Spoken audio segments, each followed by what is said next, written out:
Okay, our resource person has joined. Hello, Sweta. Okay, Sweta, mute. Sweta Rao Garg, our resource person is muted. No, I just saw. Okay. Hi. Yeah, very good morning. So I think we can start.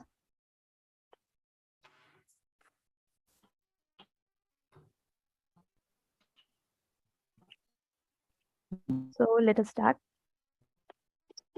So as we welcome the season of autumn, the season which Albert Camus remarked, autumn is a second spring when every leaf is a flower. So we believe there can be no better time to get mesmerized by nature and be inspired to write poetry. A very good evening to everyone present with us today on this online workshop. I take this opportunity to extend a warm welcome to our Honorable Principal and inaugurator of today's program, Dr. Haipahasi Mahanta Sir, esteemed speaker of today's program, Sweta Rao Garg, Associate Professor, Poet and Artist, IQAC Coordinator of our college, Dr. Surajit Saikia, esteemed colleagues of Gargaon College, guest participants, and student friends. As part of our department's add-on course on creative writing in English, which was inaugurated on 29th August 2022, we planned a series of programs and workshops to orient our students towards the nuances of this art. We have had 2 sessions already by Dr. Basil and Darlong Dingdo, who is the assistant professor of Dibrugarh University. And today's workshop is devoted to knowing and learning about poetry as a creative expression. And it is very interestingly titled Airy Nothings, Poetry and the Everyday. So taking us on an interesting journey to the world of poetry is our resource person, Sweta Rao Garg, who is a multi-talented lady, being at once a poet, visual artist, and academician.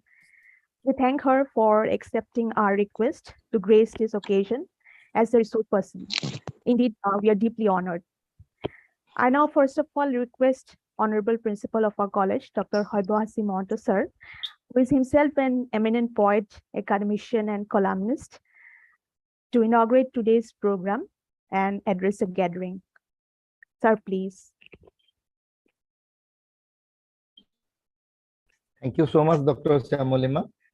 A very good evening to you all, and a very good morning to our resource person, Professor Sweta Rao Garg, Mr. Rajiv Gogoi, HOD of the Department of English, Gargaon College, Dr. Surajit Saikia, Coordinator IQAC of college, respected teachers, and my dear students. It's indeed an excellent endeavor that has been taken by the Department of English. They have been organizing a workshop in association with IQAC Gargaon College on poetry. It is a part of our add-on course that has been started recently in our college, and they have invited an eminent poet and artist, Professor Sweta Rao Garg, to speak on poetry, and her speech will definitely enlighten our students, our teachers, and will put some light on what is poetry, types of poetry, and the writing styles of poetry. There are various kinds and styles of writing poetry. As we all know, poetry is a form of literary work in metrical form, and poetry has been around us for almost 4,000 years. Like other forms of literature, poetry is also written to share ideas, express emotions, and create imagery.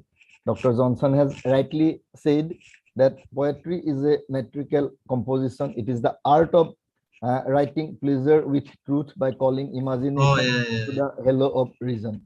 And Wordsworth also said poetry is emotion recollected in tranquility.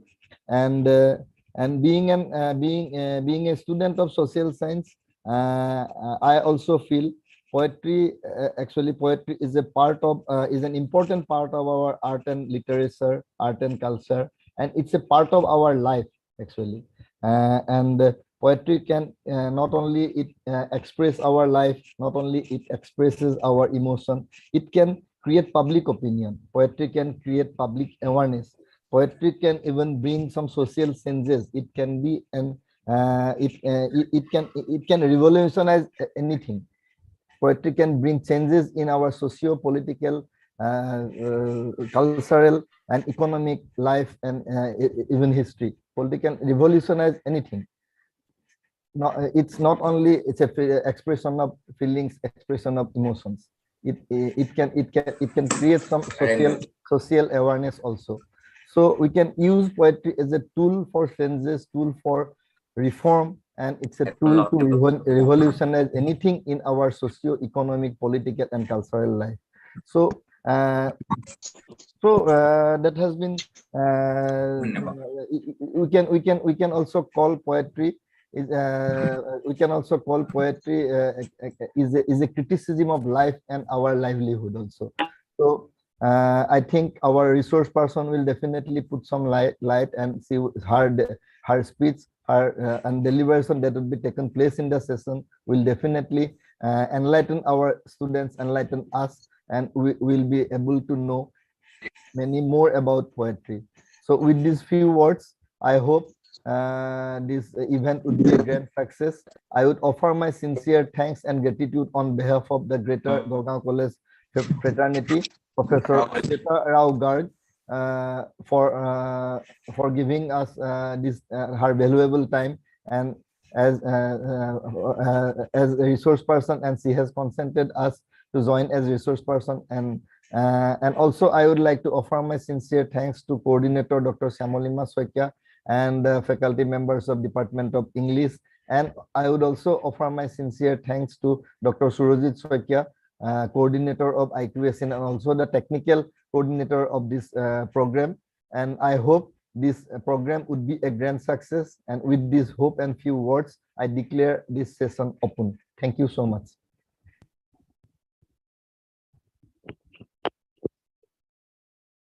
Thank you so much, sir, for being with us this evening, despite so much of work, and for sharing the kind words of encouragement. Thank you for your views on poetry. In fact, it is your encouragement which makes us work hard for the betterment of the institution. And so we look forward to your continued support and encouragement in all the future endeavors of the department. So next, I request. Thank you so much. Thank you so much for your nice words. Yes. So we look forward to your support, and your presence is an honor for us. So I now request respected head of our department, Mr. Rajiv Gogoi, sir, to say a few words on this occasion. Sir, please.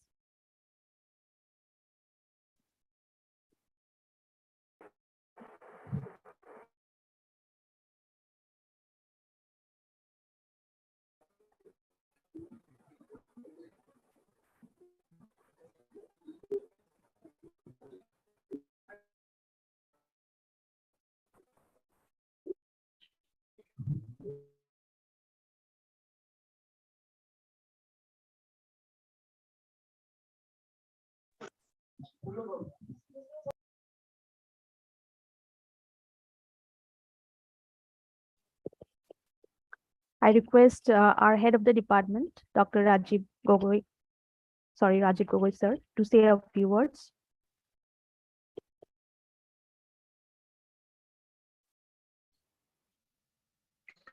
Honorable Principal of Gorgaon College, do you hear me? Hello? Yes, sir. Yes, sir. Do you hear me? Yes, sir. No Yeah. problem. Honorable Principal of Gorgaon College,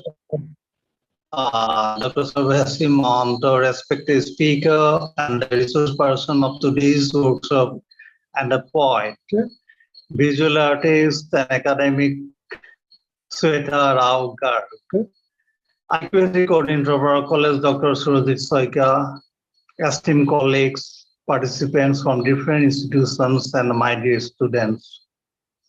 I'm very pleased to welcome you all to today's program. At the outset, I thank our Honorable Principal, Dr. Sarvesh Mahanta, for formally inaugurating the workshop. I believe that this workshop shall be of immense benefit not only for the students but also for all literature enthusiasts. I also extend heartfelt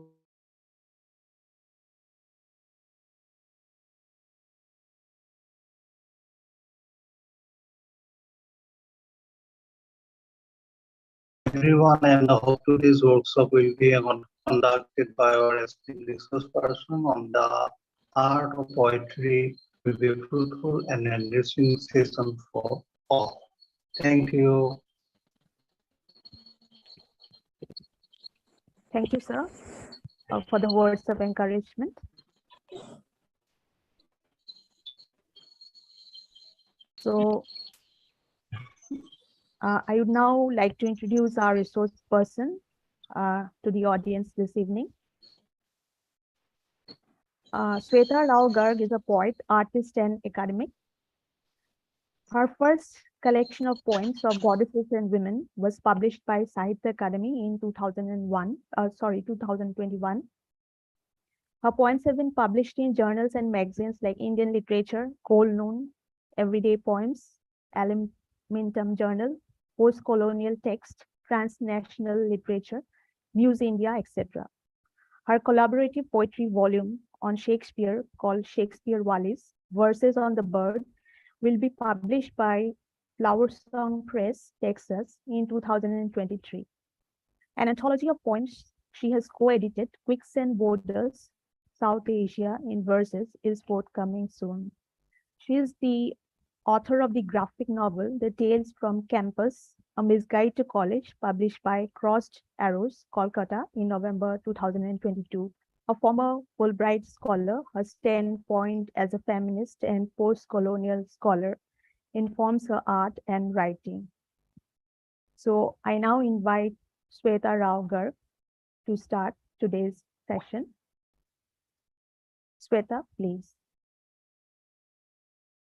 Thank you so much, Dr. Sekar, for this introduction. And I must thank Dr. Mohanty for such warm words, and even Dr. Gogoi there. So let me begin by something which Dr. Mohanty, your principal, said, and it made me think about several things. So it was very nice of him to talk about poetry and the importance of it, considering that he himself is a poet, right? And he quoted Wordsworth, and this is such a famous line, and I also like to quote it all the time to my students. So when asked about poetry, Wordsworth wrote, "Poetry," and I'm quoting, "is a spontaneous overflow of powerful emotions recollected in tranquility." And we all know, as most of us are students of English, what that means, And because Wordsworth, being the romantic poet that he was, we focus so much on the spontaneity of the powerful emotion. But the most telling part of that line is the last part, where he talks about recollecting in tranquility. So one might want to believe that poetry is all about divine inspiration.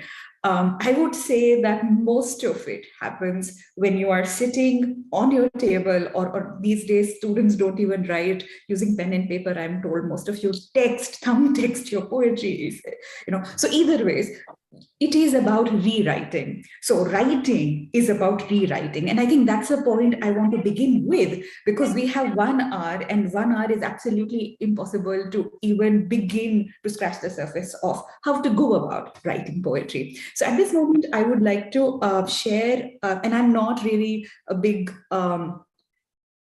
PowerPoint person at all, but is this all right? Is it visible to everybody? Yeah, Sweta, it's visible. Okay, fantastic. So let me get it on slideshow mode, and we are good to go. Okay, so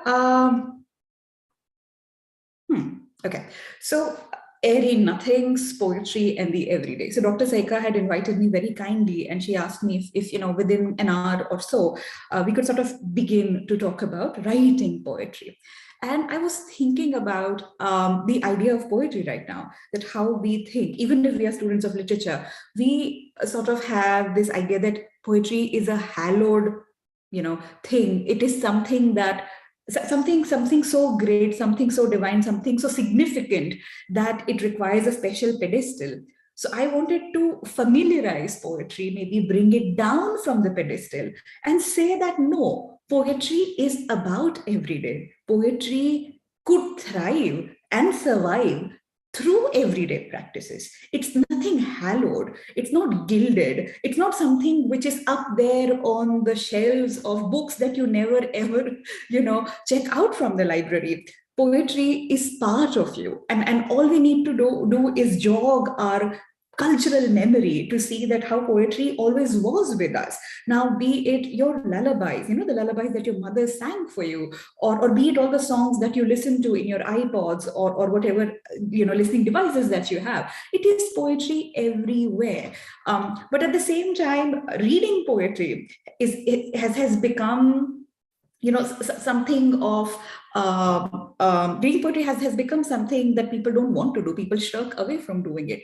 And I believe that for writing poetry, you begin by reading poetry. And airy nothings, of course, is taken from Shakespeare. And I also wanted to quote the context here. This is Midsummer Night's Dream. And as I said, I'm told most of you are students of English, and those who are not, Midsummer Night's Dream is like the most fantastic comedy by Shakespeare, and when a lot of things happen, there are fairies and there are a lot of charms, and people and get identities get changed, etc. So at the final closing act, two characters are told of the most fantastical things that had happened in one night in the forest. And it's very difficult for them to believe, and yet they want to believe. So the character is talking to another one, and then he quotes, and he says, which is not in this quote, he says that the lunatic, the lover, and the poet are of imagination all come back, meaning that lunatic is the man, is somebody who's sort of, not very rational. The poet and the lover, they're all crazy, basically. That's what he's saying. But because it is Shakespeare, probably at some point of time he was everything. He was called lunatic, he was definitely a lover many times over, and definitely a poet. So he's at many levels pointing that at him. And then the quotation is, the poet's eye in fine frenzy rolling doth glance from heaven to earth, from earth to heaven. So what is it that the poet is doing? He's looking from heaven to earth, as imagination bodies forth the forms of things unknown, the poet's pen turns them to shapes and give to airy nothing a local habitation and a name. So basically all that which are formless, nebulous, poet is the one to give form. Poet could conjure things from nothing. So what is he trying to say? That poets are magicians, you can bring in things out of absolutely nothing, out of thin air. And it again looked like a very mystical, magical thing to do. But again, it is an everyday practice. Okay, so if you were to ask me, what is poetry for, and this is not me, this is Billy Collins, and I plan to read the poem with you by Billy Collins. So Billy Collins, one of the recent poet laureates from the US, was asked to write, what is the point of poetry? And this is a very pertinent question. And I was discussing it with Dr. Saikia. People want to know that. What is the point of poetry right now? You get your entertainment from Netflix. The culture is about bombarding your, senses with overwhelming visual data. When that is happening, your senses are numb. What is the point of poetry today? Okay, and this essay probably is written in 1970s, but I believe it's still pertinent. So Billy Collins sort of responds that, what is poetry for? And Billy Collins is very clear. He says poetry is for pleasure.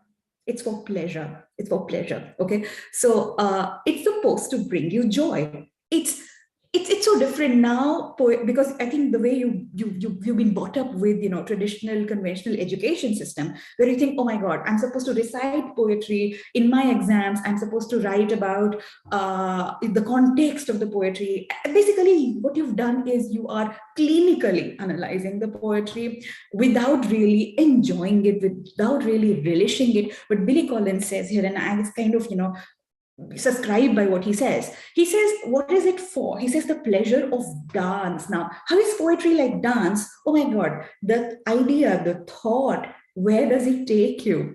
The interaction between the lines, the words, the sounds. Then the second part, the sound itself. Very interesting story. So French poet Malam was having a conversation with painter Edward Degas. So Edward Degas was an impressionist painter, and they were sort of, you know, that was a time when painters and poets spoke to each other, you know, France, you know, 19th century. And Degas said that, you know what, I have so many ideas, just so many ideas, but I cannot write poetry. And Malam sort of looks at him and scoffs. And I don't know, like, you know, how he would have done it, but I can only imagine. And he says, my dear Degas, poetry is not made of ideas. Poetry is made of sound. So when you boil down to it, poetry is about sound. How many of you, I don't know if it is allowed, how many of you really read out poetry? You did it in school, right? So one thing which I do in my class is make students read it aloud. Some of them are embarrassed, but that's the point. When you read the poem once, twice, thrice, once you familiarize the form of your poem to unravel into your mouth, through your tongue, that's when poetry really comes to you. It comes to you through sound, okay? And that's in the sound that there is pleasure. Pleasure of travel, that is the third part. I'm sorry, there is a fire thing going on. Okay, pleasure of travel. So we have known of these poetries which take us to different land, isn't it? So for instance, Browning, you remember Browning, you know, like where does it take you? Or Raven by Edgar Allan Poe. I mean, it is so rife with the narrative, and so you know, tie down to a specific location and the story that you think you're traveling with the poetry. And also remember, you know, if you go back to say Ramayana, it's a kavya. It is literally about travel. You travel with the poetry. So pleasure is travel, even without going there. You know how Vrindavan looks like. And you've never been to Vrindavan. Probably the Bhakti poets who wrote about Vrindavan never visited Vrindavan. Okay? But you travel with them. That's the pleasure of travel. The pleasure of metaphoric connection. Oh my God, you know, world, you know, be saved by bad metaphors. But that aside, there is beauty in creating and recognizing metaphors. Like, so when you knew these two objects independently, and suddenly comes a poet, and then he juxtaposes a new connection, a new synapse is born in your head. And every time you look at this object, you remember that object because the poet did that for you. The pleasure of metaphoric connection, the pleasure of meaning. Right? How many times does it happen? And I believe not many of you may be avid readers of poetry, but I hope you're avid listener of music and lyrics of music, and you would enjoy it. So sometimes you're discussing about the lyric. Do you know this is what it means? And you know, when you get the meaning, I mean, sometimes we are too much like detectives. We are too much into getting meaning, but I'll come to that later. But there is also pleasure of meaning, that moment when you say, aha, I discovered this is what the poet means. That's brilliant. I thought of it, or I didn't even think about it. Either ways, you enjoy. And finally, and this is so important, oh my God, pleasure of companionship. How is that? Is it? So, you know, earlier I thought, is it about creating a circle of poetry and poetry admirers? No, it goes deeper than that. So in your lowest lows, in the days when you think there is nothing to look forward to, lines of poetry stay with you. You just have to think of them, and they come to you. You're never lonely, because you just have to sort of think of poetry, be with it. And when you are with that poetry, when you recollect that poetry, you are then recollecting all the other experiences, that happens. So this, according to Billy Collins, is the pleasure of poetry. And at this moment, I think my screen is still visible. I would want to read a poem. Okay, so Shamalika, is it okay if I read, or do you want a student to read? I'm fine either ways. Yes, I think if someone wants to read, they can read. Is there anybody who may want to? Yes, students, any one of you who wants to read? No, I understand I'm putting you in a spot. So maybe let me read this one, and then later on I may want to, absolutely would love to hear you, okay? Okay. This is again by Billy Collins. He's the guy who wrote that essay, remember? So he wrote this poem much later. He wrote it when he was made the poet laureate. And then he was asked to give lectures in schools talking about poetry. And this is him directly talking to you. Introduction to poetry.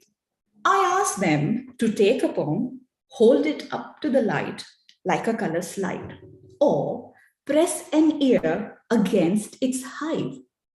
I say drop a mouse into a poem and watch him probe his way out, or walk inside the poet's room and feel the walls for a light switch. I want them to water ski across the surface of a poem, waving at the author on the shore. But all they want to do is tie the poem to a chair with rope and torture confession out of it. They begin beating it with a hose to find out what it really means. That's the poem. So what do you think happens here? And by the way, this is not a lecture really, this is an interactive. So at any moment, any one of you want to interject, please kindly do so. So in the first section of poem, he's conjuring up these beautiful images where he's comparing poetry to, light slide, beehive probably, a mouse which is dipped into a pot, a room, ocean. So poetry are these things. It could be different things, but instead of enjoying all that, what are we interested in doing? We are tying poetry down, beating it with a hose, and torturing it so that we want poetry to tell us what it means. So, there are all these pleasure of poetry, but we are very practical, isn't it? When we go to class, the first thing we want to know is, okay, tell us what is the syllabus like? Exam mein kya aayega? I hope Hindi is all right. So what is going to be in examination, or ye poetry aayega syllabus mein ya nahi aayega? So if at all, what kind of question? So what's happening here? Pleasure definitely is not the reason why you're reading poetry. You're reading poetry for many, many reasons, but pleasure.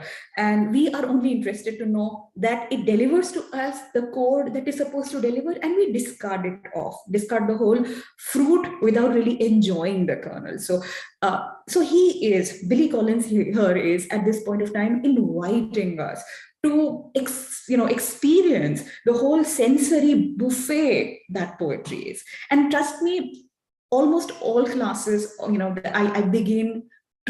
talk about poetry, I begin with Billy Collins, because I sort of, when I was growing up, I had a visceral connection with poetry, but the academic part of it also sort of made me, think that it is kind of a burden, and I'm supposed to remember things and not really enjoy things. So at some level, we really need to balance that. Poetry is for pleasure. Remember that. That being said, let's go back here and wait a minute.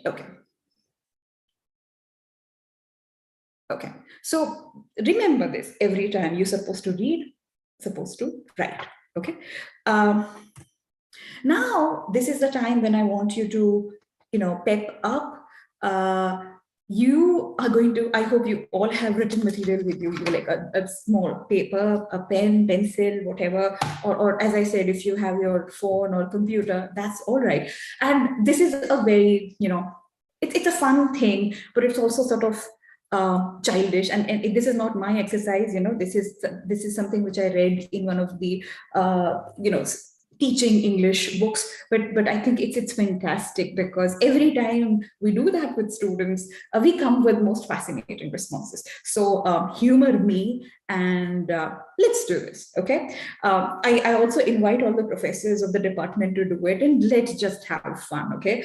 Adjective poem. I'm not saying that poetry with a lot of adjectives are always great. I mean, you have to really tone down on that. But this is an adjective poem, and so that's the whole point here. So what you want to do here is, we are going to write poetry. So we always think, and I began with that we put so much significance to poetry that we don't familiarize ourselves with it.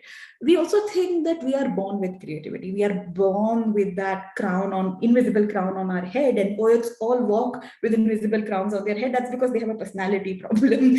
But creativity is not something that you are either born or not born with. In my experience, it is like your muscles. You go to gym, you pump up iron, and you become a chiseled person. Similarly, you get into the creative writing mode, train your brain, and you become, you can make yourself more creative than you are at this point of time. So exercises like these help us, and do it to have fun at this moment. So adjective poem. I want you to choose one noun. Please choose a noun which is concrete. Don't choose an abstract noun. Choose a noun which is fun to be with. My personal favorites are food. Okay. Instead of say love or mother or nature, because I think these are too broad. Unless you're talking about your mother, then that's a different thing, not the manifestation of this abstract nice idea, but like the real person, then that's a different thing. So, or your pet dog, you can talk about that. Something which is very concrete, something which is very specific. See, poetry, great poetry are not general, they're very specific, in what they're trying to say, because it has to evoke images. So have you done that? So choose a noun. So let's do this at this point of time. Can I choose one of you to help me right now? Or can I sort of, I don't know, can I call out names? Is that allowed? Yes. Okay. Yeah, How about this? Shamalima, why don't we do this? Okay, why don't you choose a noun for me? Okay. Let me ask one of my students. Okay, do that. So choose a noun, and we will Yeah. do this together. Yeah. We have teachers as well. Janardan, Sorry? will you? Yeah, we have Yeah, teachers sure. as well. Janardan, will you help me? And Sure, we ma'am. have, yes. Fantastic. Okay. Noun. Ma'am, let's take a river.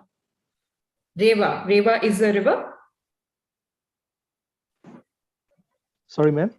Sorry, what is the word that you chose? River. And what is river? River, are you saying river? Yes, ma'am. Okay. See, river is again very general. So specific the better. So which river? Is there a river that you have in mind? What about, what about something which is in your fridge? Okay, ma'am. Or I don't know, something which you can see right now, or sort of think immediately. So I want everybody to have that, a recall value to anything that you choose. It could be, I don't know. So my students usually go for things that they like to eat, and it's, like I teach in Gandhinagar, Ahmedabad. So, we are all very sort of, foodies there. So yeah. And right now in front of me is a money plant. Okay, all right. So there is a money plant. Fine. So is money plant all right? Okay. Money plant doesn't sound good though. It's not just idea, it's sound, Janardan. So yeah.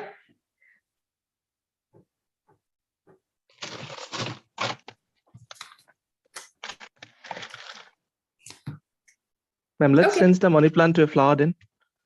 Okay, so let's just write money plant. So money plant is your noun. Okay, let's choose, and this is Janardhan has begun here. I want others to chip in and professors jump in. Okay, so nobody is great here. Everybody is on the same page right now. So am I. So here, money plant is the noun. Anyone can give me adjective one. So that adjective is describing the money plant. Okay, so what would you like to say? The first thing about the money plant. Anyone, and you can use the chat. And I hope I can read the chat. Students, let's. I hope everyone is allowed to use the chat, right? So money plant. So can you think of adjective one, first adjective, quickly?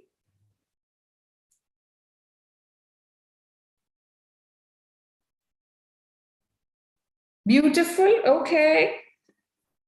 Satya Pratim, thank you. Okay. Anyone else? So adjective one is beautiful. Okay. It's money plant, remember. Greeny. Let's put it green. Okay. Green. We'll talk about neologism later. Fresh, thank you. So right now, we got 3 adjectives. So the way it look, okay, give me a 4th adjective, please.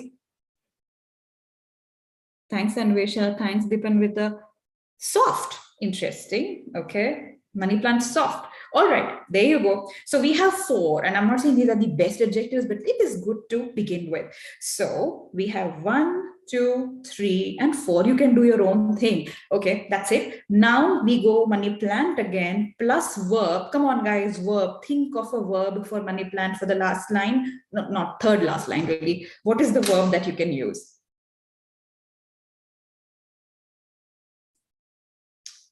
Money plant, beautiful green. Beautiful green, fresh. Beautiful green, fresh, soft. Money plant, verb. Give me a verb. You know what is a verb? Verb, action word. Does what? What is it that money plant? That's the whole point. Plants don't do much. But then if you talk to Sumona Roy, she writes so much about creeps. Oh my God. I don't mind creeps, but it also gives another kind of connotation. So when we don't like someone, we say, oh, this person is creepy. But I understand what you mean. But climbs, all right. Climbs, blooms, okay, good. Plant. Okay, plant. Think, guys, think. Breathes is nice, you know why breathe is nice? Because it's not literal and it's a poetry. So how do I pronounce your name? Chang Tanmavia. So thank you so much. So I'm going to go with money plant breathes, and I absolutely love it. Adverb. So person who gave me breathes, can you also give me an adverb? You know what an adverb is. How is the money plant breathing? How is the money plant breathing? Good. We've got something here. Slowly. Okay. Slowly. I can go work with it. So how does it read till now? Money plant, beautiful green, fresh, soft, beautiful green, fresh, soft. Money plant breathes slowly. Like. You want to take it forward, like what? So when you have like, you have a simile, right? Like, brightly is also great, Anvesha. I would also like brightly. Okay, money plant breathes brightly, money plant breathes slowly, like what? Come on, make the connection where it was not obvious. Make the connection which only you can make, Anvesha, you can make. Changwanmia, which I believe I'm pronouncing very incorrectly, and I apologize for that. Money plant breathes brightly, like. So we are in the second last line. Like what? Give me a simile. So you have to write a line. Money plant breathes softly like a starved calf. Oh my God. Money plant breathes softly like a starved calf. See, suddenly it goes somewhere else, right? This is exactly what the dance is. When the dance began, it looked like salsa. Now it's becoming contemporary. So money plant breathes like a starved calf. Fantastic. Give me more similes. Very good. Like a sun-kissed what? Sun-kissed Sun-kissed what? Anvisha, you're there. Just push yourself. I like it. I like the idea of sun-kissed on. Very good. Like a fresh flow of thoughts. Nice. Very nice. Very nice. Because it's creeping and climbing, you know, money plant, it's good, you know, these images sort of come. Fantastic. Something more people, come on. It's only 7+. It's 7:30-ish, not very late in the night. Oh, Cupid, that's lovely. Hi, Mukti. Cupid. Okay, so it's like Cupid. That's interesting. So it can make you fall in love with yourself, isn't it? Fantastic. Okay, like, give me more, guys. So this is it, right? This, I told you, it's a very childish sort of exercise, but we are somewhere. We have lines like a rainfall in drought, like a damaged lung. Oh my God, like a starved calf, like a damaged lung. You can have these two lines, okay? And you'll have to unmute yourselves, and tell me how am I supposed to pronounce your name? You can call me Zong. With an Chong, O. thank you so much, Chong. And a damaged lung, I would absolutely go with that. A starved cow, a damaged lung, only if. Chang, would you also want to write about it? And obviously others too. And what, how would you close it? Only if what? Only if always expresses desire, some sort of regret, you know. Some poetry work very well because poetry are subtle, you know, like a tired soul. Thank you so much, Dipanvita.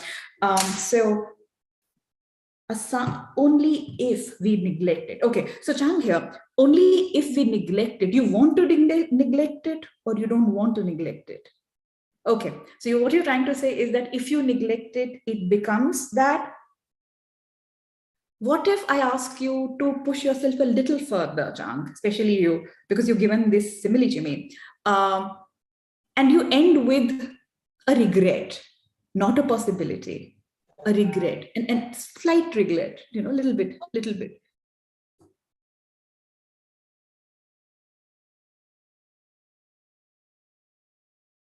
Only if, guys, only if. Come on. Are you all there with me here?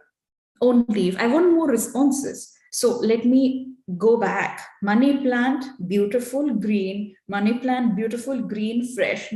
Beautiful green, fresh, soft.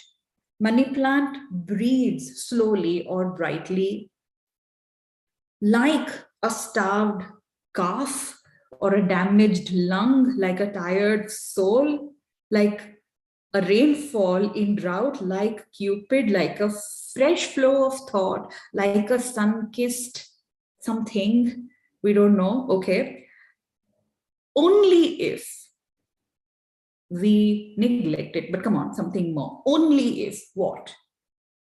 Only if. Only if, Priya has written give it love. Only if, so it has to go with only if, right? So only if it was loved, right? Only if we give it enough neglect. Chan, not bad at all. Does it sound good? Only if we give it enough neglect. Does it sound good? I got the idea. So are we here now? It breathes through weeds. Only if it breathes through weeds. Only if it were properly nourished. Dipandita, I got it. Absolutely taken. It is still literal. So at this point of time, we are very clear. The poetry is not really about money plant. It is about money plant, but it could also be. Mukti is written only if it comes out of frame. So here, so suddenly when you say that, when it comes out of frame, suddenly, because, you know, I know Mukti is an artist, it's like, were we even referring to a real money plant, or were we referring to a picture of a money plant? So she says only if it comes out of frame. And I really like the idea. That's the thing. Okay, dance can take unexpected turns of event, and that happens here. So let's not do it. I mean, I like what Mukti's done, but Deepanvita, let's sort of push ourselves and think something which is not quite literal here. Only if it were a person express, okay, see, this is better. Only if it were a person expressing its feelings. I get it. Let's work on this line and make it better, right? Because, you know, writing is rewriting, as I said. So only if it were a person expressing its feelings, I would say only if it could express its feelings. Would that be better? Or only if it could sing to me or talk to me. So tell the truth, but tell it slant. This is not mine. This is Emily Dickinson. Tell the truth, but tell it slant. So poetry is about telling things. But then if you tell things the way as they are, it's not poetry, it's prose, isn't it? Tell it slant. And it is in the slant that there is artifice, that there is art, that there is poetry in that, you know. So absolutely, Datanvita, it's your words, okay? So Janardhan began with money plant, and you know, I was thinking, oh my God, what are we going to do with a money plant? You know, but look at what we've created, and I'm going back to the whole thing. Money plant, beautiful green, fresh, beautiful green, fresh, soft.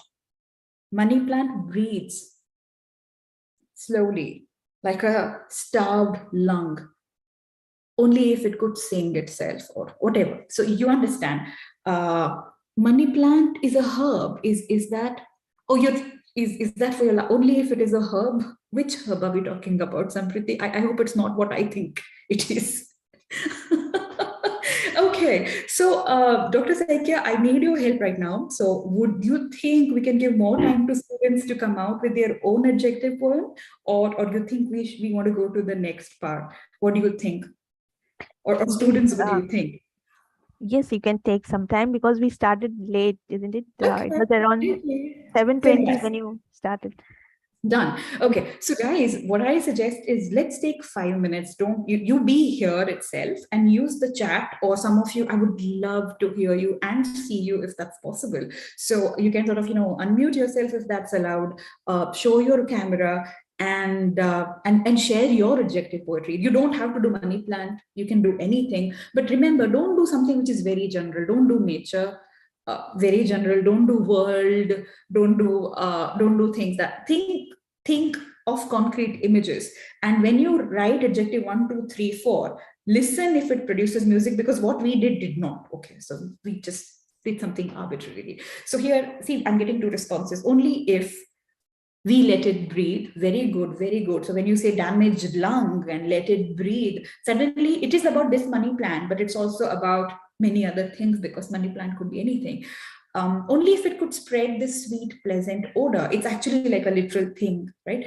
Okay, but Elma, I really like what you've written here. So I'm giving you 5 minutes to come out with an adjective poem of your own. And yeah, meanwhile, I'll be here. You can type.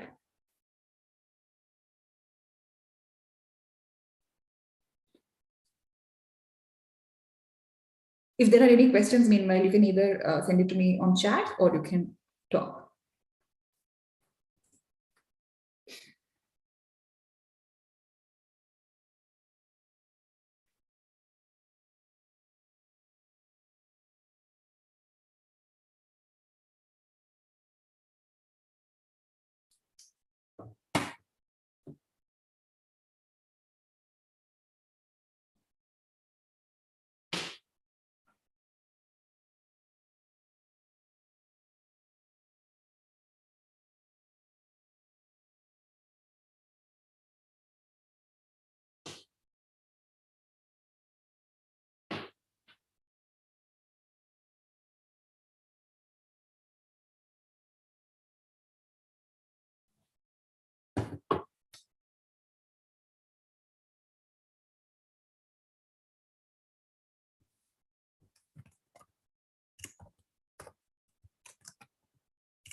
Actually, I have problems with my keyboard. So I wrote only if we had time to appreciate its beauty. That's nice. But you send me only to me directly. Maybe you may want to, yeah, that works. I see. So I've been receiving some direct messages from students, and you're doing a good job. Continue doing that.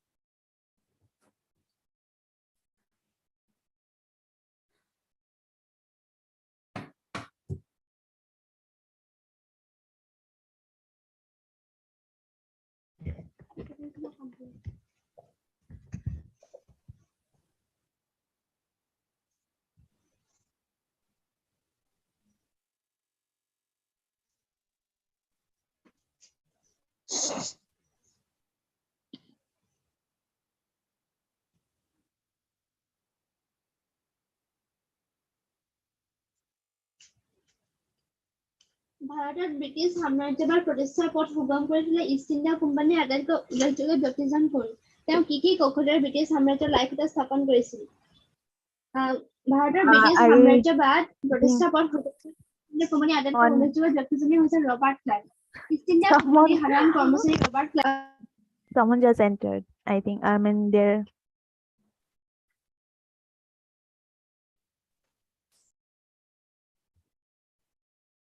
Okay, so as and when you are done, you can message everybody or me.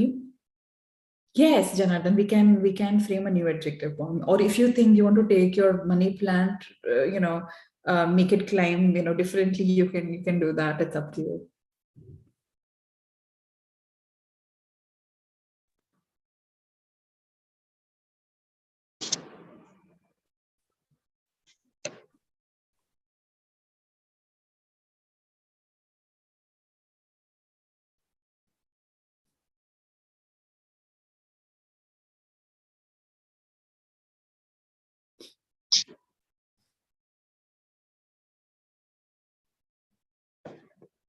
Thank you, Sudhiti. It would be great if you, if we were to create a new adjective form, at least one for us.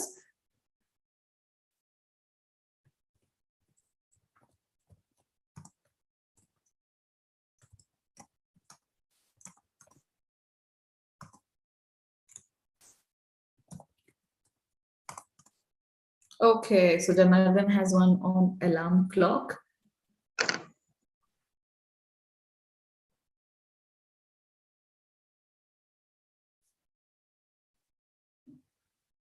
So I would say, Janardhan, alarm clock, tiny, colorful, noisy, tiny, colorful, noisy, something else. So you repeat. Repetition is very important in poetry.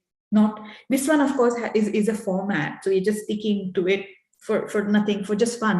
But usually repetition works. Remember, it's about how it sounds to you. Screams like an angry mother. And I like that image immediately because the alarm clock is actually like that, isn't it? Like it's so shrill.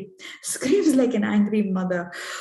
Only if I wish my mother comes back from the unknown land. And this is immediately from alarm clock, which is an every day-to-day mundane object. You take us to this whole wish where we have a sensation that your mother is far away, probably would never return, perhaps, and suddenly it becomes poignant, and that's the beauty. So even if it is something as structured and pre-decided as this, you still have the space to create things, and that's the beauty of it. That's the beauty of poetry. Thank you so much, Janardhan. This is nice. So others, you can start. I think we sort of now can read other poems, and it would be fantastic if you unmute yourself and read your own poem.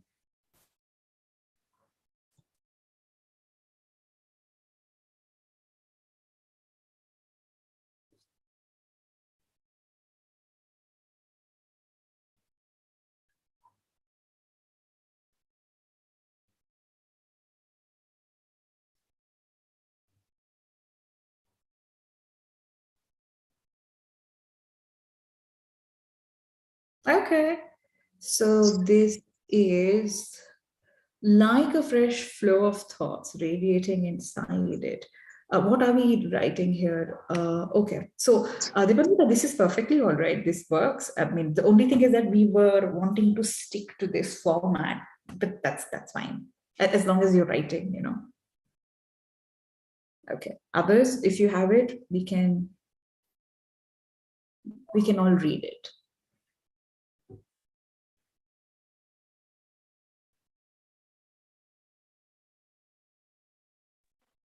Deepamita, if it doesn't come to you right now, it's okay. Seriously, I mean, sometimes it takes time. So I've been working on one poem since last 12 years, and that's okay. I'm still not very happy about it. It's fine. Okay, so Chang has one on plastic bottles, helpful, easy, disposable, eternal, plastic bottles, laying dormant forever, like a malignant cancer, only if they weren't so easy to produce. Okay. And malignant cancer sort of hits you immediately, right? Because it evokes so many things. So that's the whole point. I like this because it's concrete. Of course, I mean, I'm not saying it doesn't need work. Of course it does. And remember, it's your first draft, doesn't mean anything. But that's how you begin, guys. That's exactly how you begin. I'll take two more sharings and then we can move on further. It's great to hear your voices.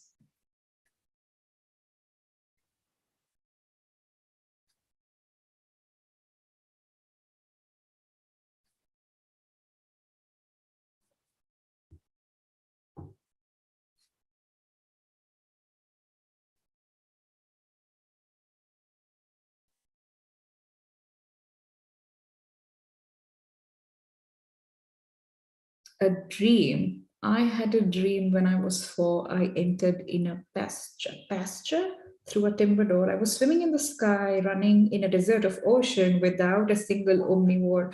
I saw faces in the sand. I picked it up, but it vanished from my hand. And then, in search of peace of heaven, I ran from that land. I had a dream. When I was 4, I was hanging in a big old tree above the pebbled shore. I fell from the tree, woke up in a night tide, and I couldn't find myself anymore. This is all great, Sudhiti. Did you write it right now? Did you write it before? And is it an adjective poem? Which is what we are doing right now, but that's all right. I like that there is music here and the poetry flows, and the dance that we were referring to, it definitely seems to dance, right? So it's almost like you can sing to it. It's synchronized like a lyric. Okay.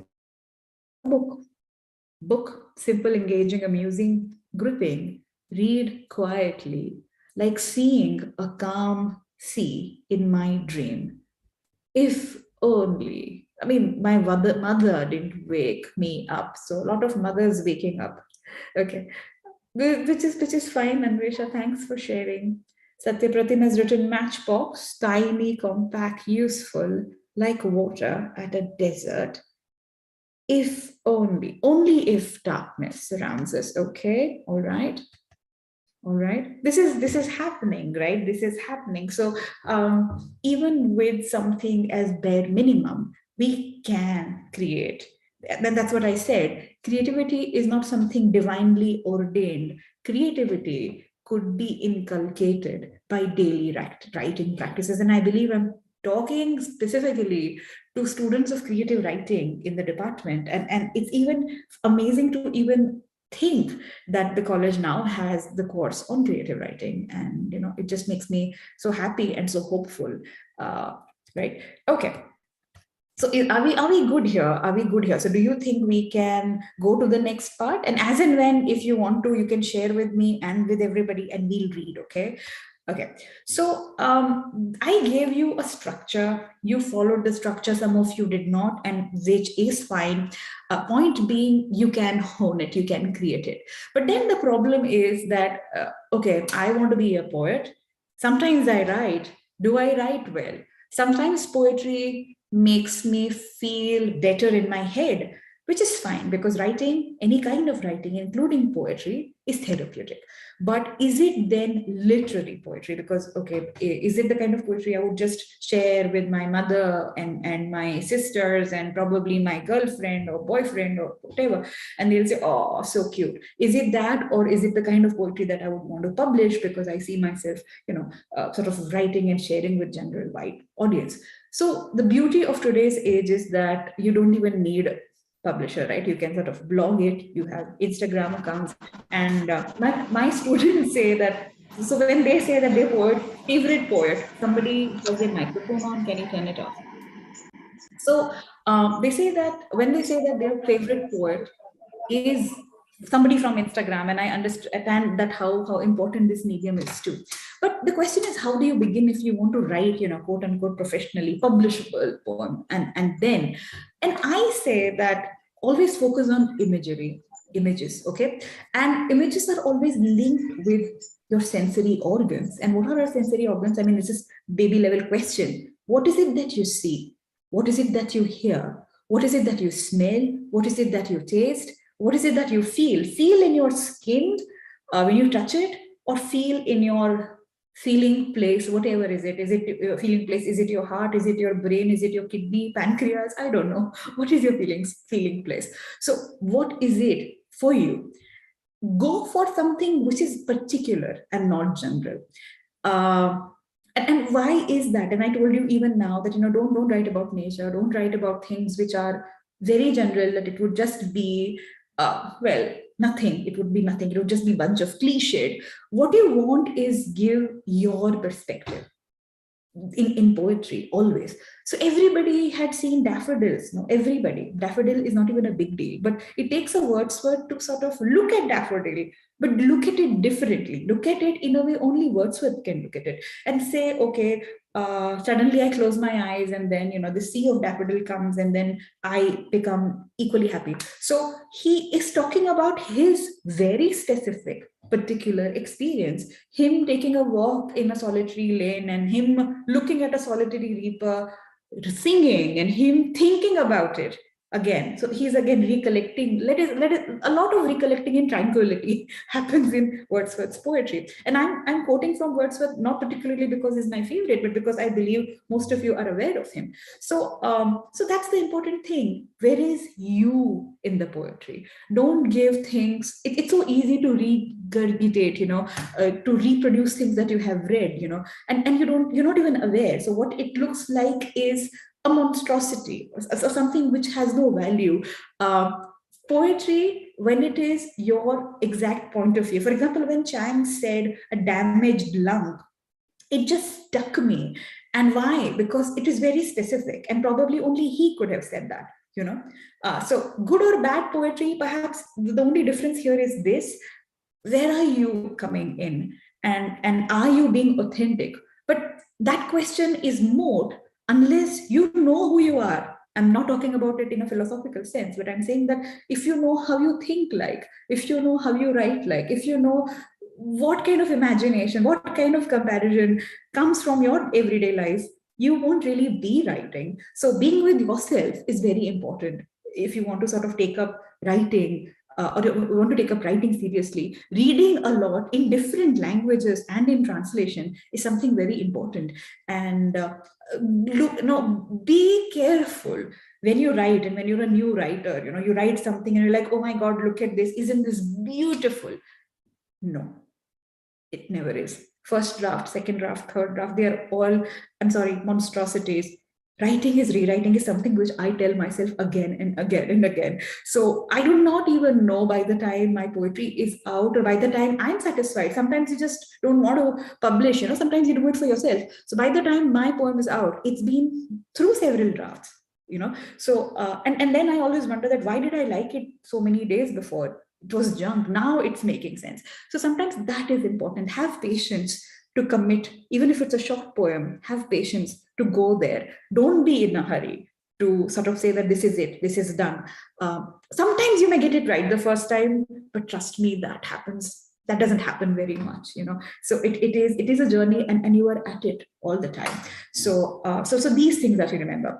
Other thing, and this is something which I'm talking about my own poetry practice. So when I'm stuck, or when I want to sort of draw ideas, I actually go for artwork, and I'm an artist, so that also helps for me. Me being an artist and me being a poet are not different things. They're same. They're in conversation with each other.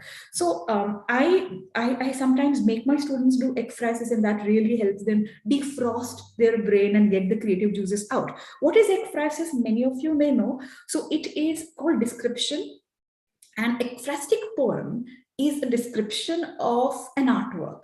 Okay, so the first work of known ekphrasis is when Homer describes one of the shields of Achilles, and the shield actually exists. Okay, so this cultural shield, which is magnificent, and he talks in at length about the details of it, and through that he's also he's actually talking about an object which exists, and he talks about it, making that object real through his words. That's ekphrasis. Okay, so what I want us to do right now,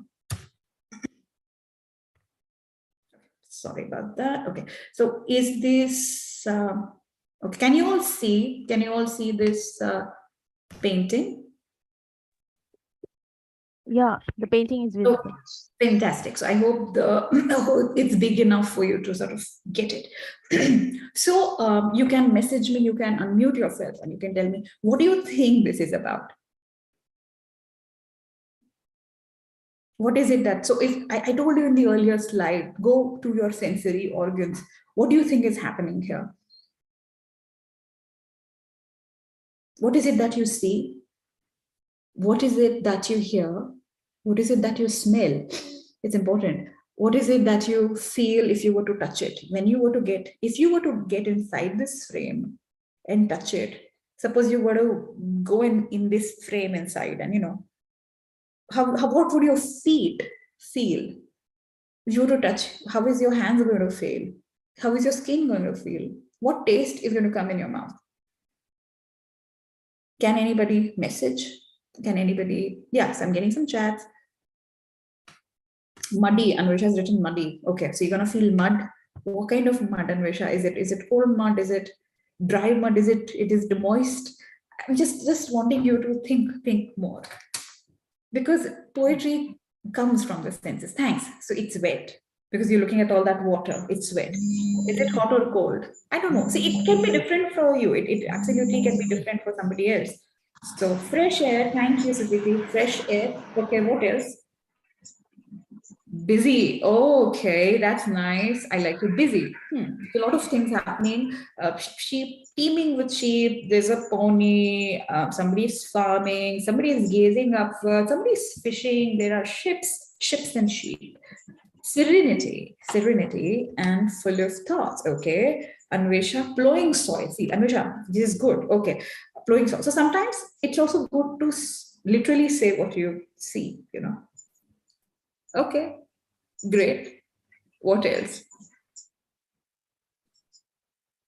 So this painting was made in 1500s, probably in Netherlands, by a famous painter called Peter Bruegel. And the painting, by the way, is called Landscape at the Fall of Icarus. Thank you. I'm still getting these responses. Serenity, livelihood, fantastic. Landscape at the Fall of Icarus. What is happening? Icarus. Who is Icarus? So let's see.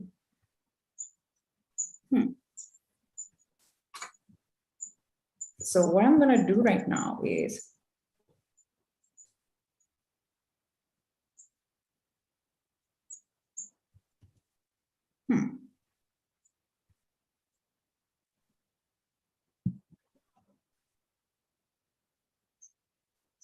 okay.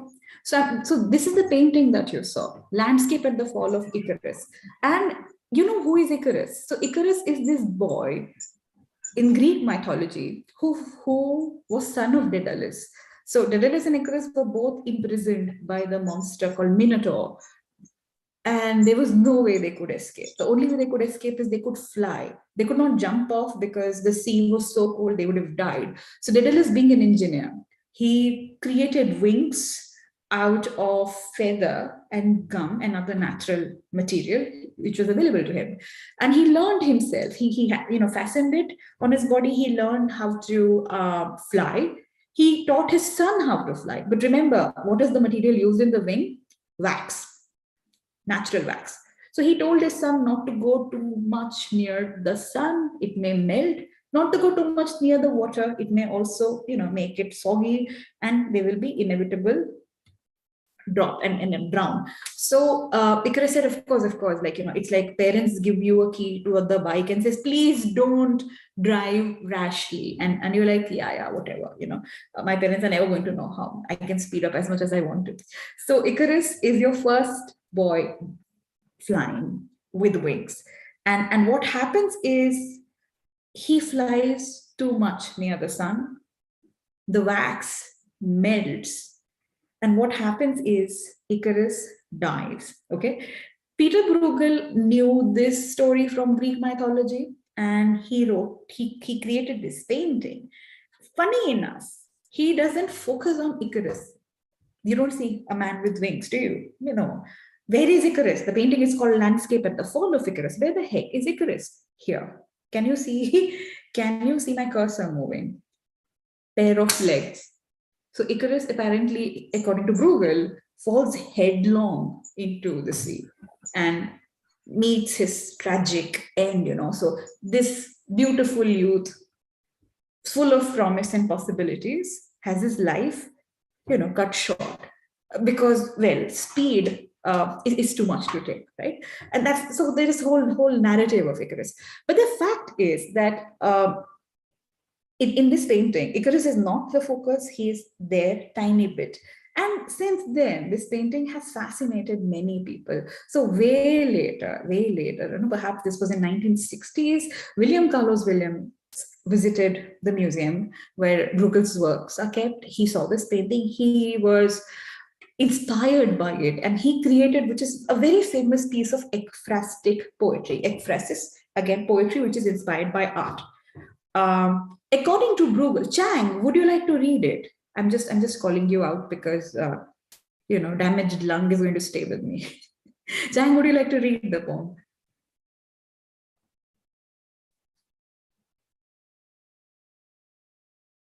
Yes, somebody has written, a kind of damnation. Yes, or Chang or Anvesh. I don't know. Anybody who want to read the poem? Sweta, the poem isn't visible. The picture is there. Okay, the picture is there. Let me. Okay, is now the poem visible? No, it's still the picture. It's still the picture. Okay. Yeah. I think you can make a slideshow. Okay, let me do that.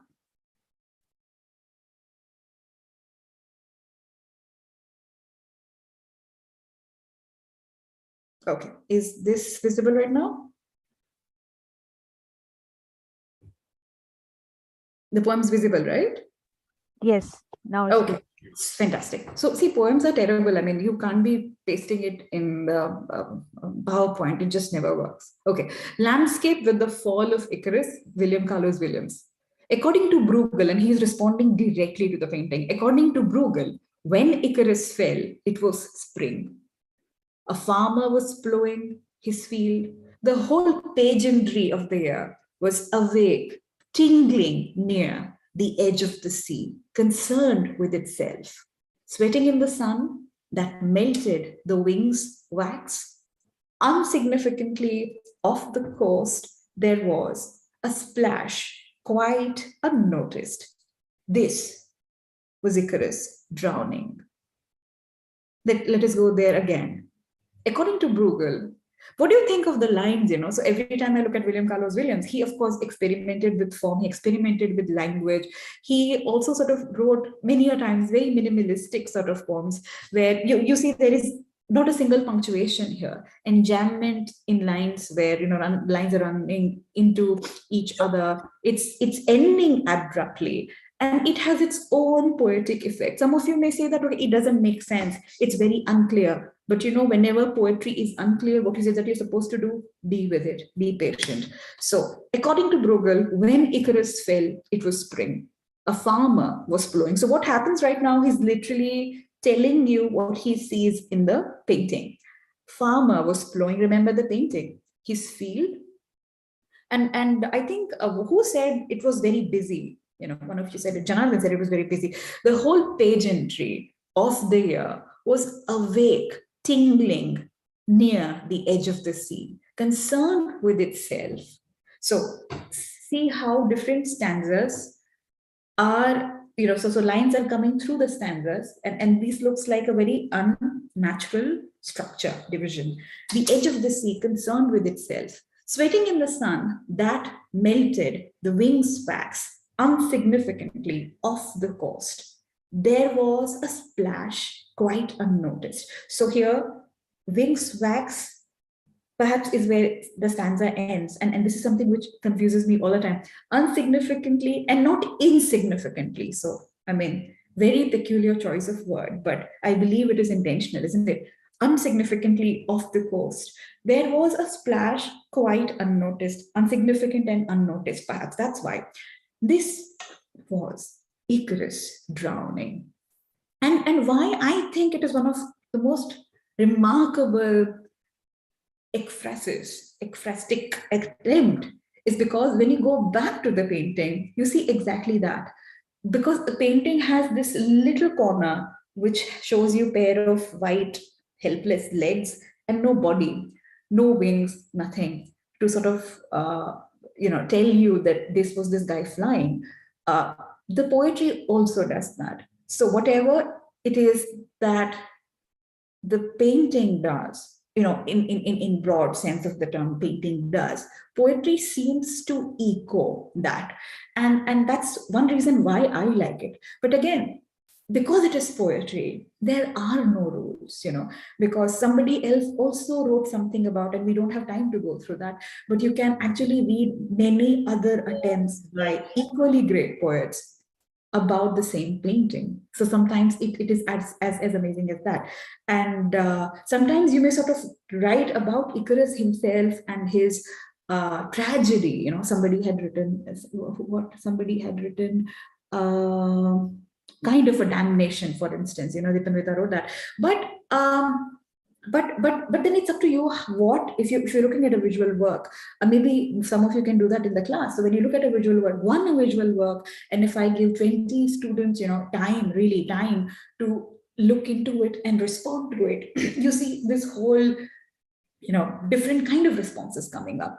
And why are visual visual art in particular, or even photographs, pictures, anything, they're great medium, because what happens is it's so easy to walk into that using these parameters that I have given. What do you see? What do you hear? What do you touch? What do you know, because here he's telling you what he sees. He's telling you it's tingling. So it's almost like in your skin, you feel that busyness in it. Sweating in the sun suddenly also sort of evokes all these sensations in you. The heat, the cold, and many other things, you know. So that's what imagery does. So Chang has written, I mean, this is a direct message and I can read if that's not a problem.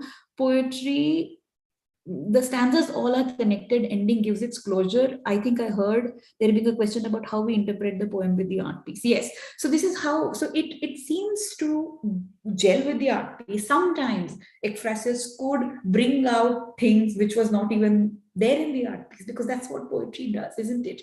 It makes us think of so many things that did not exist or existed but was not expressed, you know.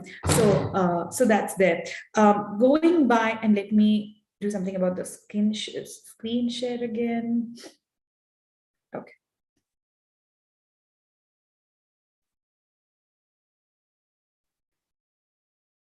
Okay, so and another thing is, many of you may say that I don't even know, and you know, like these are students who are new to writing. what do I even write about? So yes, look at objects around you. Sometimes open your fridge. My friends laugh at my obsession with food. I've written papers on food images, and I think that I like food poems a lot. And why? Because it's so, I would say, effortless for readers to feel what you're feeling. So, but then, there are so many things you can draw from. For example, Flannery O'Connor, who is American novelist, she said that anyone who survived childhood has enough material to write for the rest of their life. So you have survived childhood, you have survived a couple of heartbreaks, relationships. Oh yes, you can. You're good for life. You can absolutely write. So at this point of time, I would, Saikya, you tell me, Shamalika. So we have time or time to read a poem or two, or what? Yes, maybe Okay. you can read a poem. Okay. Thank you. So so here probably I thought that I could talk about my own art practice, and I'll share again. Give me a minute. So if I were to talk about how I go about it, I spoke about ekphrasis, but I also want to talk about how. Okay, so of course, we said that poetry doesn't come with an idea. So sometimes the inspiration of poetry could come, or art or anything could come when sometimes you're intentional about it, meaning you're thinking very consciously that, okay, I have to write this. Sometimes it is not intentional. Sometimes it just comes. So this was, I believe, in 2015, around Navratri. People were preparing for Navratri, and I belong to Gujarat, so people, Navratri is a very big deal. So and then I was thinking that, and this always irritates me, when I look at how we treat our women and how we treat our goddesses, they don't reconcile, right? So at one level, you are you bow down to the mother principle, and on the other, women are unsafe everywhere, even in their homes. And I was wondering what would happen if goddesses were to descend and visit us. And I was not making a huge political point of it. I thought of it, I found that image very calming. It just calmed me. So I made a couple of paintings where Kali comes down and sort of is in my drawing room, and so I painted this first. And can you see the image right now? Yeah, it's there. Okay. I think So it's one of your paintings. yes, it is one of my paintings. Yeah, wonderful. Thank you. So this is Kali. So apparently Kali comes with a shopping bag, and she comes home. She's ringing your bell, and you open the door and you're like, oh my God, Kali is here. That's fantastic. Wait. Sit. Perhaps there are things on the sofa. You clear it. You make her sit. You're like, oh my God, will you have tea? Would you have tea? And you quickly make chai. And then you're like, oh, you're Kali, right? So she's not just like any ordinary person. You're like, wait, let me quickly do an aarti for you. So you quickly kind of, put a thali and then do an aarti, if you're a believer. And then because she's there, you're chatting with her, and that's going to be so much fun. And that idea I thought was bizarre, and bizarre ideas are also those ideas which make you scary. What if it offends somebody? What if it's so stupid? What if it is so silly that it doesn't go through? But I made these, and whenever I showed these paintings to people, friends mostly, they found it was interesting.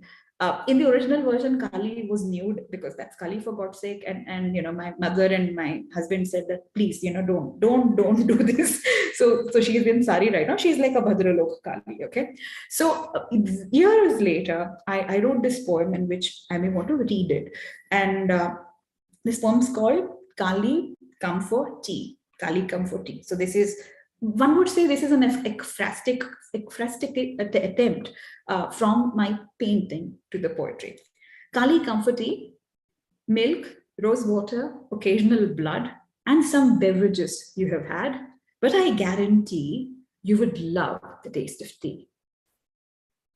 I shall add ginger, some mint, a dash of sugar, if you will, but Kali, you must come home for tea. Whenever you're free from dishum and you think you need a break, take a rick and just come. If you allow a selfie too for my timeline, I will keep it simple. Just some cookies, Then we'll chat. About what? The usual: work, weather, husbands. I have a hunch we'll be friends. We shall go out for shopping and lunch. Sorry for keeping you. I'm sure you need to be elsewhere and stop the world from destruction. I too need to go to buy vegetables for dinner. But remember, there is no formality. Do come home for tea. That's how it ends. And for some reason, this is from my book of Goddesses and Women. And as I said, this whole idea of what happens when goddesses and women were to live in the same sphere. How would goddesses live like women, and how would women sort of, be if they're treated like goddesses? So that was just an idea. But then idea had to have a form. It came through ordinary experiences, everyday experiences, and it is in the everyday experiences. For instance, what do you do when a guest comes? This whole process of making chai, what is it that you put in your chai? I put ginger and mint. How is it that you like your chai? Because how you make your chai is so different, and tells you so much about where you come from, and what you like and what you don't like. So and those details are very specific. Kali may be universal. The fact that women are not respected is universal. The fact that there is disgruntlement about a woman who's trapped as a housewife vis-a-vis Kali, who's like out there to save the world, is there. But most importantly, it is very, very everyday. It is grounded and anchored in everyday, and it is very specific. And I think that's where we as in you need to begin. I'm sharing my screen again, and this is where I want to keep you with, because okay, so poetry is many things. Okay, so I'm not here to sort of define, but this is actually my take on it. So yes, poetry is timeless. One reason why we read poetry, one reason why we need poetry, is because through poetry we connect with people who are dead. People who are dead. My great-great-grandmother may have sang the same lullaby to my great-grandmother. She sang it to my grandmother, and then my mother, and then me, and I'll sing it to my son. Poetry is timeless, but it is also about here and now. So the lullaby that my mom sang to me and I sang to my son when he was a little baby, we shifted to US 2 months ago, and that was our first night in the house that we rented here. And my son there were all kinds of feelings of overwhelmed, feeling overwhelmed. And I sang that lullaby to him to sort of tell him without telling him that, what, we are at home. So yes, that poetry was timeless, but me singing it for my son was about here and now, in bringing the poetry to your everyday. So poetry is a conversation with yourself, but you're not just one. You before a year, you after a year are different people. So poetry is your conversation with your different selves. Okay, it is with all those who ever read your conversation and wrote and heard poetry. Remember, poetry was earlier heard. People would recite poetry. It exists in sound. So all those who heard poetry are part of this great poetic tradition, isn't it? Poetry may provide you glimpse of the sublime because you read those poems, you live by those poems. Bible is so full of poetry. Gita itself is a huge poem if you think of it. It gives you a glimpse of sublime, but it is anchored in everyday. And when it is anchored in everyday, your experiences, your images, your imagination, your sound, the kind of connections that only you could make from the life where you are right now, people living in, studying in Gorgaon College, the villages around, the landscape of where your house is situated, where your campus is, that is authentic poetry. Don't try and mimic, be true to your landscape, be true to your refrigerator in the house, be true to your kitchen. And when you are all that, that's how you develop your own voice.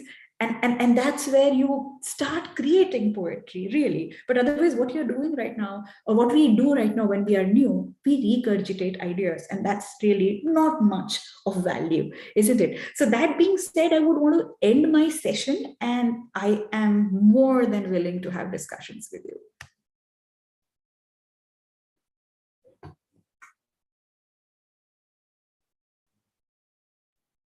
So I think, Sweta, we can have some, if someone wants to ask questions.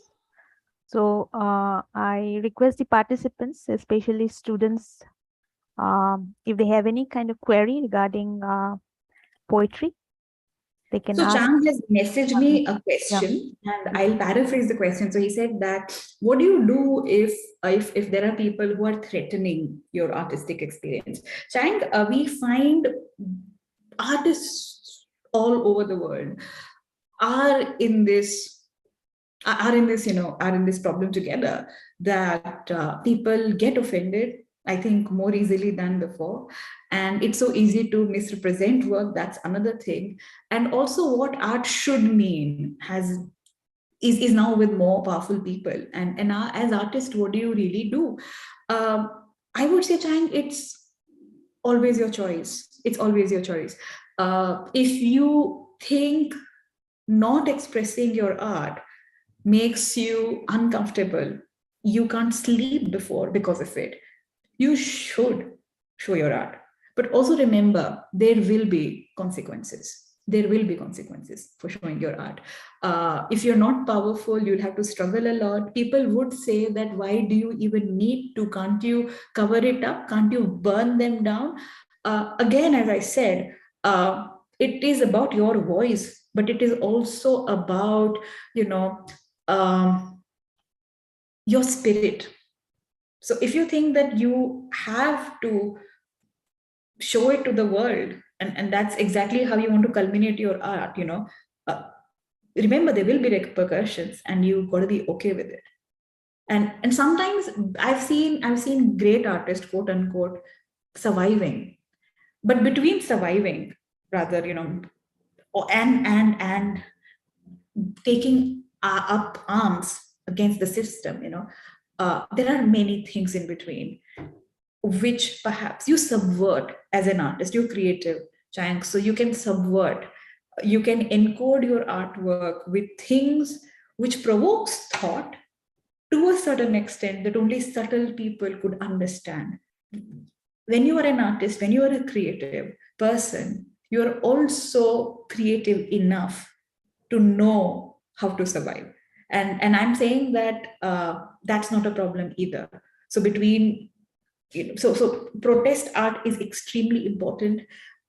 And many would say that sustaining yourself is also very important. If yourself isn't there, what art can you make? So I don't know. So as I said, between these two poles are many, many possibilities. I'm talking to Chang, but also to other people who may have the same question. I don't know, am I able to answer it to your satisfaction? But this is what I truly believe. Yeah. Dipanvita has written, we know poetry is overflow, spontaneous feeling, but what happens to the poetry if we write hiding our spontaneous feelings? Will those poems make a person a real poet? Why would you write a poetry? Why would you write at all, Dipanvita, if you want to hide or rather filter your spontaneity? Why would you write at all? Is a question that you need to answer for yourself. So if you have the urge, this is a creative urge to create something, to write something, you would write that. It's a different thing if you want to share it with somebody or not. And that, I mean, which is connected to what I was just telling Chang right now, addressing to Chang's question, that if you think that you're putting it out there, it could be a problem, but you have to get it out of your system. So write by all means, and write unclothing what you really want to write. Be authentic, write like nobody else, but you will write. And that's where you're actually doing your job. Don't write with anybody else, write with your true spontaneous feelings, right? Thank you so much, Elma. Okay, so I just told you, if there are reasons or situations don't show it, don't share it, but writing is important, isn't it? I don't know. So if I have to create something, I've written many things which I probably will never share. There are certain things which I may want to show, but I know that it could be a problem. I have a 10-year-old son, for God's sake, and I would not want to put my family into peril. So I would not share it, but I will create it, because that's who we are, we create. So does that answer the question, Dipandita? Okay. What is dark poetry, if I may ask? Are you talking about poetry which is about horror? No. Or are we talking about emotionally dark poetry? What is wrong with emotionally dark poetry? It's perfect. You can read any kind of poetry. So, for example, there is one which I go to, and I always share that with my students. It's called Valentine by Carol and Duffy. Okay, so let me quickly get you the link. You can read it whenever. Okay, so Carol Ann Duffy here, and she's talking, and the poetry is called Valentine, so obviously you may sort of see it has romantic build-up to the name itself. So she compares love to onion and says that instead of a ring or flower or teddy with a heart or whatever, the lover should gift the lover, another lover, onion, because onion summarizes what love is like, and she has her own reasons. Would you call it dark? Yes, it is dark. But is it brilliant? Yes, it is brilliant. Dark can be brilliant, but not, so not dark for the sake of it, but it is brilliant. Does it end on a happy note? No, it doesn't. It absolutely doesn't. But see, that's the whole point, isn't it? There are sorrows, there are feelings where it is irreconcilable. You will feel what you have to feel, and you will have to go through that feeling when you're grieving for something, when you're dealing with something, you are suffering and you are in pain. I definitely go to poetry when that is the case. Not just writing, but reading. I read a lot of poetry.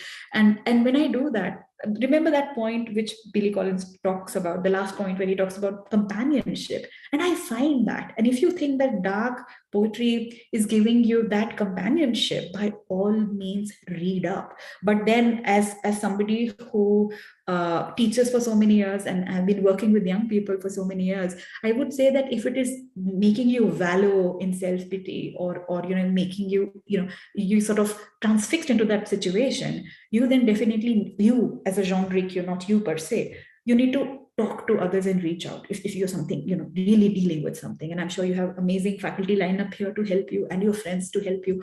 But poetry gives you that companionship. There are people who lived centuries ago, and you're surprised that, oh my God, did this person feel exactly what I'm feeling? How is it that he or she is writing about my emotions without really knowing me? That's the beauty of companionship, isn't it? Yeah.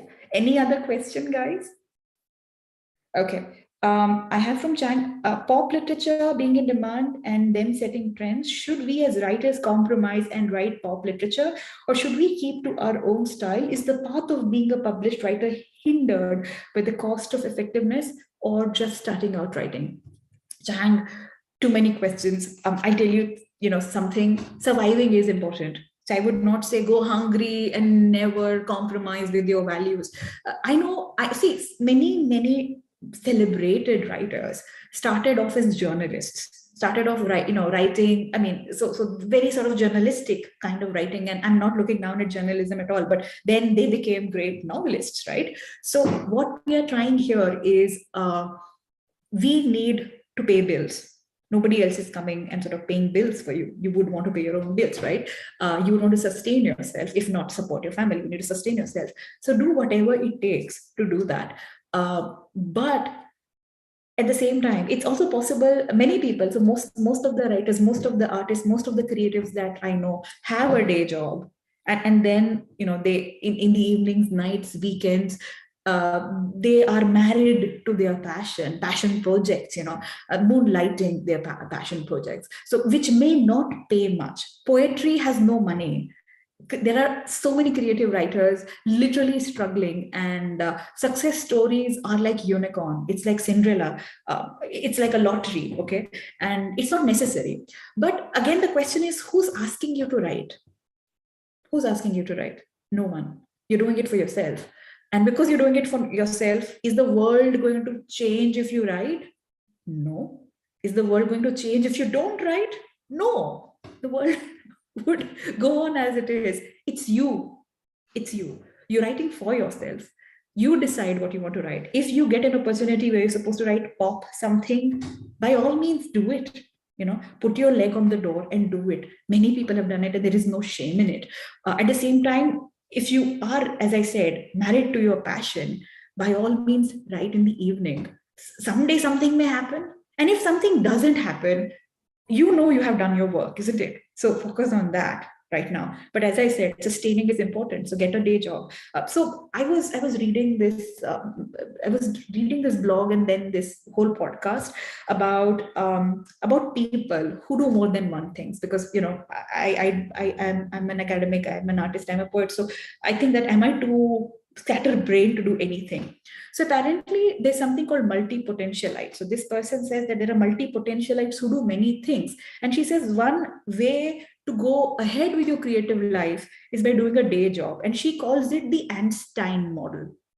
Einstein Model. And what is the Einstein Model? So Einstein worked on theory of relativity, not because he got grant from any other organization. He worked at a patent office, doing a very, very clerical administrative job, but he did advanced physics in the evening, after his office hours were over. So that changed the world. So Chang, it will change the world for yourself.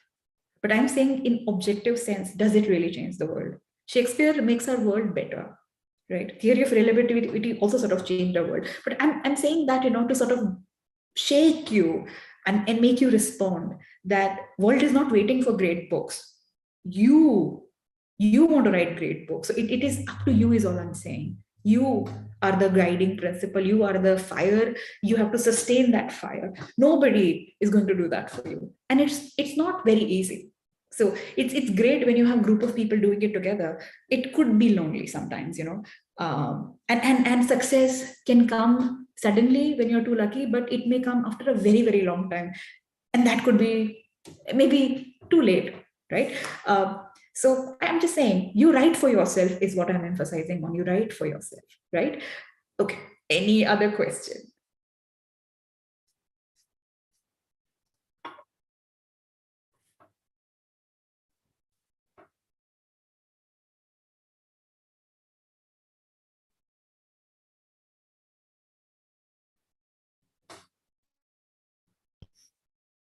Oh, and so, there are any more questions?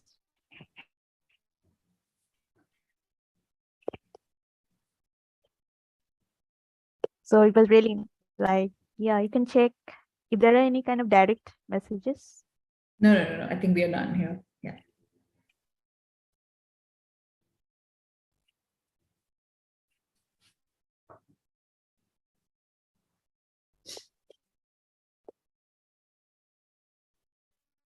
Okay, then.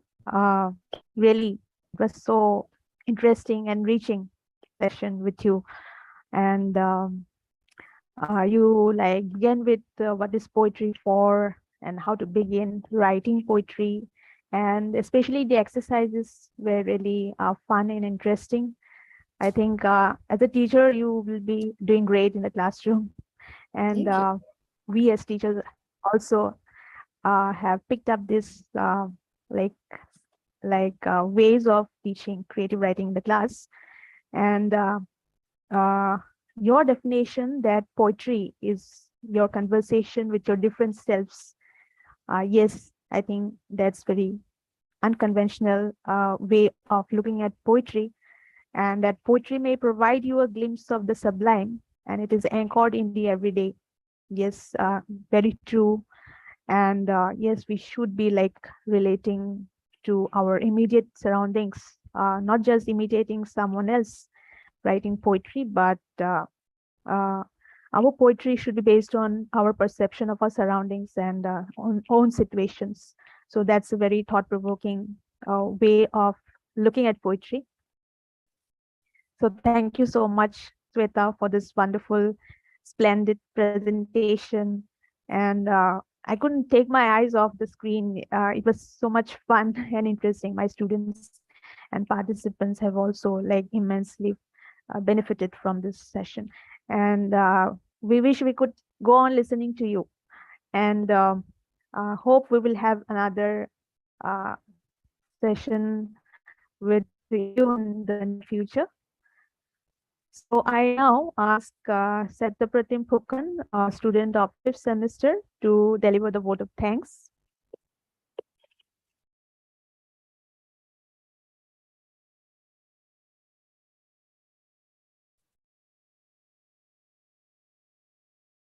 Satyapratim, you are muted. Please unmute yourself. Yes, ma'am. Good evening to all. I deem it a great honor and privilege to propose the vote of thanks on this memorable occasion. First and foremost, I thank our resource person, Mrs. Sweta Rao Garg, Associate Professor of English, poet, and a visual artist. We are really enriched by your deliberation on the art of poetry, and we thoroughly enjoyed participating in the activities you gave us today. Thank you so much, ma'am, for your gracious presence as the resource person today. I thank our principal, Dr. Sabihasi Mahanta sir, for gracing us with his presence and inaugurating the program. I thank Dr. Surajit Sakya sir, IQAC coordinator, for extending support and being with us. I thank Mr. Rajiv Gogoi sir, head of the Department of English, for being here with us today. Our heartfelt thanks also goes to our guest participants who joined us through this evening. Last but not least, our teachers who always put in a lot of effort and love into making each one of us good students and wonderful human beings. Thank you everyone for attending this program today and making it a success. Thank you. So thank you, Satyapratim. So I think we can wind up the workshop here. It was great listening to our resource person today. So thank you to all the participants for your active involvement in this workshop. Okay, Sweta. Good day to you. It's like good night for us. So good night to all the participants and good day to Sweta. Thank you. Good night, guys. Bye. Thank you so much. Yeah. Bye.